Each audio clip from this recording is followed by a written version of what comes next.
Hi guys, I'm Emelyn. I've just graduated from my final year of law school and I'm here to speak to you a little bit about some of my self-catered tips and tricks. So I'm gonna jump right into it. I thought I would cover budgeting first because that's what a lot of students are concerned about, right? How to manage their money on a day-to-day basis. So generally, when I shop for ingredients, I tend to spend less than £20 a week, which is actually very manageable. I think most of the time I only spend about 14 to 15 pounds, obviously depending on the type of groceries that you're buying and depending on how much meat you consume weekly. In terms of where I buy my ingredients from, I tend to shop at Tesco just because it's 2 minutes away from where I live. I tend to choose my accommodation based on how close it is to the nearest supermarket, so it's that's never been an issue for me. You can also go to Sainsbury's and Waitrose, Marks and Spencer's as well. They have a food section. I think it just depends on how much you're willing to spend on groceries, just because Tesco, Sains and Asda tend to be cheaper than the other supermarkets. In terms of buying more, I guess, Asian ingredients, Bristol also has a few Asian marts. Usually I shop at 168 just because it's the one closest to me, but you can find quite a lot of Asian ingredients there. Actually, I would say that you don't need to bring many food ingredients from your home country just because there is so much variety in the Asian marts. One thing I will say when shopping at Tesco and Sainsbury's is make sure you sign up for a Tesco Club card or a Nectar card as well, just because you save points and then over the long term you get to exchange those points for vouchers. So one of my money saving tips. Moving on to restaurants in Bristol. Just because Bristol is so culturally diverse, you'll see when you get here, but there are so many international students, so we actually have quite a wide range of restaurants that we get to choose from as well, including Chinese, Japanese, Thai. I haven't really tried a good Korean restaurant in Bristol. Maybe there is, I'm just ignorant, but there are some really good Indian restaurants here as well. I really like Indian food. And of course you have your typical Italian, Spanish tapas, all that kind of stuff. So I would say like there are a lot of restaurants in Bristol, especially local run restaurants that are really diverse and really fun to eat out at, as long as we're not in yet another lockdown. In terms of the cost of eating out, I would say it's about, well, of course it's going to be more expensive than our home countries, but I think it tends to be about like 10 to 13 pounds per meal. It depends on what you order, of course, and it also depends on whether you're having a drink with your meal. One of my money saving tips again when eating out is to always ask whether the restaurant offers a student discount. Sometimes they offer a 10 to 15% if you're lucky student discount, so make sure to always ask for that. Another tip is that if you belong to a cultural society such as MSSA, which is the Malaysian and Singaporean Students Association, Student Society, they will tend to have partner restaurants that give you MSSA exclusive discount. So make sure to look out for those restaurants as well.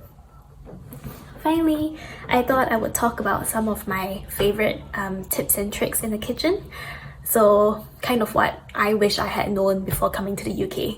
In my first year, when I was coming to the UK for the first time, I actually brought with me a rice cooker. We'll see if we can insert a picture somewhere on the screen. But I would actually really recommend bringing a rice cooker from your home country. If you think that you enjoy cooking and you think that you will use it. But I can go into a little bit more detail about why I think a rice cooker is so important and actually why it's so useful. Not only obviously can you cook rice in it, you can also make soups. You can use it for hot pot actually, which is something that I only found out in my second year.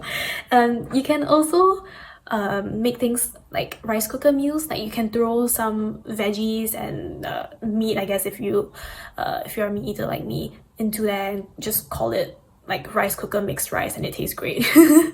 One of the dishes that I've recently started making is clay pot chicken rice. We'll see if we can insert a picture somewhere, but that actually reminded me of home a lot. So I think that my rice cooker is really one of those household necessity items that I would recommend bringing. It doesn't have to be one as big as mine, but yeah, all of my flatmates, I live with 2 other Malaysians, we all have a rice cooker, so I think that that is something I would recommend looking into if you're interested in that. In terms of how I learned, I guess how I started cooking, I actually learned it from my sister, but the other way that I started learning the, I don't know, basic recipes, especially Malaysian, Korean style cooking, is through YouTube. There are a lot of YouTube channels out there. Obviously, just type in whatever dish you are craving and I'm sure it's gonna be easy to make. And finally, my other tip for people starting just learning to cook for the first time is just to experiment. Just buy your few basic Asian sauces: soy, dark sauce, oyster sauce, even Shaoxing wine if you use alcohol in your cooking, and just use them for everything. Honestly, some days I just throw some things in the wok and it tastes good. So honestly, cooking doesn't always have to look great, but it's probably gonna taste good if you put those ingredients together. I thought I would end today's video by talking about some of my favorite go-to meals, especially when I'm busy, because obviously I was a student and I had to sort of balance cooking alongside prepping for my classes and studying for exams and stuff. So I actually, it's a bit of a show and tell, but I have some of my favorite curry paste right here beside me. So this is my favorite, I feel like a beauty YouTuber. That's my favorite curry paste brand. I like the rendang one in particular. I don't know if you can read it. All my Malaysians out there, you guys will know rendang's my favorite. And I was really missing it in my first year, so when I started cooking that really reminded me of home. You can find this at 168 and all the Asian marts in Bristol. I don't know if you can find this brand in the UK, but that is my favorite brand of Assam fish paste. That is really, really good. And these, that is what I use when I make noodle dishes. You just pour in some of the it comes in a little packet, so you pour in like the oil and the flavor I guess of the noodle packet, and it makes really nice noodles, and you just have like some veggies and frozen gyoza on the side, and it's like a full complete meal. Alright, so I think that's all I have to talk about. Hopefully you guys found some of that useful. Thank you so much if you've stayed this long listening to me talk. Hopefully talk to you guys soon.